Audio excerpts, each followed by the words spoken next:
I'm going off script right now. At a campaign stop in New Hampshire today, Kamala Harris went off script for a very important and solemn reason.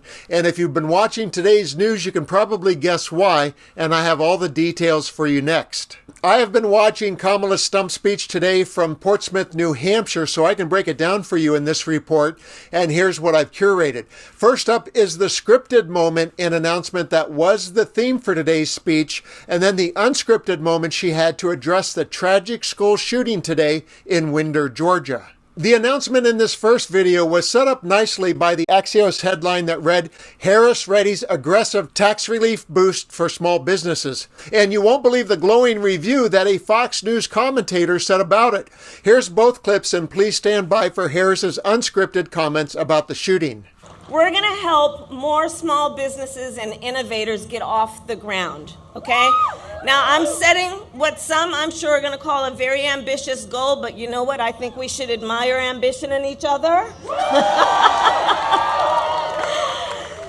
And to help achieve this, we will lower the cost of starting a new business. Part of my plan is we will expand the tax deduction for startups to $50,000.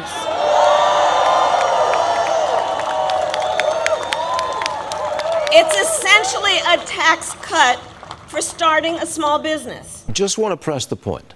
When a political candidate comes up with what I think is a good idea, I have to call it a good idea. And a $50,000 tax cut for small, not tax cut, but a tax credit for startups or small businesses, coupled with less red tape. I gotta say, that is a good idea. It should be noted that before she stirred the crowd with her plan to incentivize and boost small business, she did address today's tragic event. Here's a quick summary of that in her opening remarks. Before I begin, I do want to say a few words about this tragic shooting that took place this morning in Winder, Georgia. We're still gathering information about what happened, but we know that there were multiple fatalities and injuries. And you know, our hearts are with all the students, the teachers, and their families, of course, and we are grateful to the first responders and the law enforcement that were on the scene. But this is just a senseless tragedy on top of so many senseless tragedies. And it's just outrageous that every day in our country, in the United States of America, that parents have to send their children to school worried about whether or not their child will come home alive. It's senseless. It is. We've got to stop it.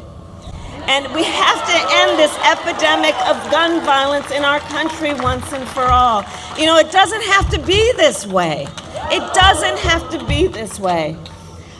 So we will continue, of course, to send our prayers and our thoughts to the families and all those who were affected. And then she shared the unscripted story, a very sad and sobering illustration about the experience of our youth here in the United States that should give us all pause and a craving for change. You know, I'm going off script right now, but listen, I mean, you know, at the last year, I started a college tour, and I traveled our country meeting with our young leaders, right? And so it was college-age young leaders. So I did trade schools, colleges, universities, community colleges. By the way, I love Gen Z. I just love Gen Z. Right? But I'll tell you, one of the things that I asked every time I went to the auditorium, and it would be filled with these young leaders, students, and I'd ask them, raise your hand if at any point between kindergarten and 12th grade you had to endure an active shooter drill.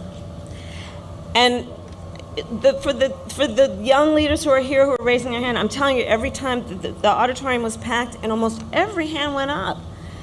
You know, a lot of us, I'll speak about myself, you know, we had, well, I grew up in California, earthquake drills, we had fire drills, but our kids are sitting in a classroom where they should be fulfilling their God-given potential, and some part of their big, beautiful brain is concerned about a shooter busting through the door of the classroom.